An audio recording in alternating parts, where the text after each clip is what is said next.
দুনিয়ার যত জায়গা যাইবেন খালি শুনবেন ধৈর্য ধরো ফল পাইবা, ধৈর্য ধরো ফল পাইবা। আচ্ছা, এই যে এত ধৈর্য ধরি ফেসবুকে কাজ করি, এত ভিডিও দেই, এত পোস্ট করি, তারপরও কোনো লাইক নাই, কমেন্ট নাই, ভিউ নাই। আচ্ছা, এই ধৈর্যগুলো কই যায়? তাইলে কি আমার ধৈর্যের ফল ছাগলে খাইয়া লাইছে? গরম এমন ভাবে পড়তাছে মনে হয় ওর সামনে ফাইনাল পরীক্ষা।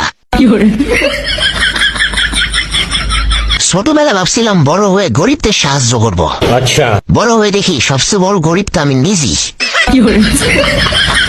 পুরুষ মানুষ আসলে খুব অসহায়, কারণ তারা রাগ করলে বাপের বাড়ি যাইতে পারে না। হ্যাঁ, পুরুষ মানুষরা সব সময় ছাত্র। মা মনে করে বউ শিখাই দিছে, বউ মনে করে মা শিখাই দিছে। ছোটবেলায় মা বলে বাবু তুমি কিছু বোঝো না, বড় হওয়ার পর বউ বলে তুমি কিছু বোঝো না। এখন বাচ্চা কাচ্চা বলে বাবা তুমি কিছুই বোঝো না। পুরুষ মানুষ তো এটাও বোঝে না তার বোঝার বয়সটা কখন। মানুষ যেমন খালকাইটা কুমির আনে, আমিও তেমন পেস খুইলা পেড়া ফলোয়ার আনছি। হারাটা দিন মুরগির মতো জিমায়, পোল্ট্রি মুরগির লাহান। এই যে ভিডিও ছাড়ি দেহেও না, কমেন্টও করে না।